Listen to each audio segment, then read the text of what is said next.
बांग्लादेश की पहली महिला प्रधानमंत्री खालिदा जिया का 80 साल की उम्र में निधन हो गया। लंबे वक्त से वो बीमार थी। खालिदा जिया, हमने ये खबर आप तक पहले भी पहुंचाई थी कि सेहत उनकी सही नहीं चल रही थी। डॉक्टर्स की विशेष टीम लगातार उनकी सेहत पर अपनी नज़र बनाए हुई थी, लेकिन आखिरकार 80 साल की उम्र में खालिदा जिया ने अंतिम सांस ली। निधन उनका हो चुका है। बांग्लादेश की पहली महिला प्रधानमंत्री वो रही। इस जिम्मेदारी को उन्होंने यहाँ पर संभाला।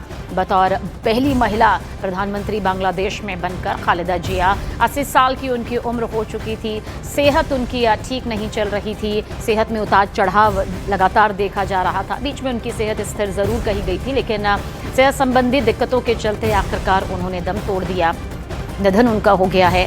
80 साल की उम्र और लंबे समय से बीमार भी वो चल रही थी।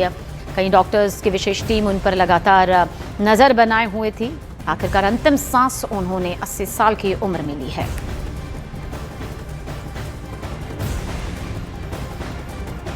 शैलेंद्र बांगू हमारे सहयोगी ज्यादा जानकारी के साथ। शैलेंद्र,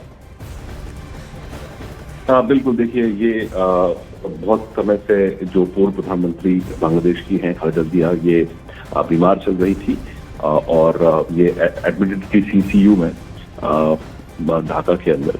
और इसके इसी बीच ये भी खबर चल रही थी कि जो उनके बेटे तारिक रहमान हैं उनको देश वापस आने दिया जाना चाहिए, क्योंकि मदर की तबीयत काफी खराब है। और आज सुबह इंडियन टाइम के हिसाब से सुबह 5:30 बजे उनका निधन हो चुका है। ये बांग्लादेश की पहली महिला प्रधानमंत्री थी। हालांकि जिस तरह के उनके स्वास्थ्य बना हुआ था, जिसके बाद उनके चुनाव लड़ने को लेकर पहले से एप्लीकेशन जारी थी, जिसके बीच ये कहा गया कि उनके जहां से वो चुनाव लड़ने वाली थी वहां से दूसरे कैंडिडेट्स, ऑल्टरनेट कैंडिडेट्स को हटा के जाने की तैयारी पहले से चल रही थी। तो ऐसे में एक बड़ा झटका है बांग्लादेश की पॉलिटिक्स के लिए।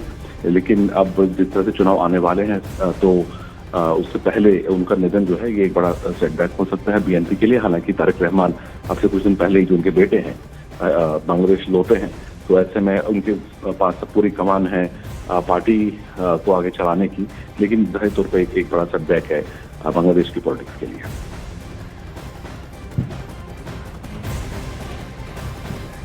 तो लंबे वक्त से वो बीमार चल रही थी और आखिरकार 80 साल की उम्र में उन्होंने अलविदा कहा।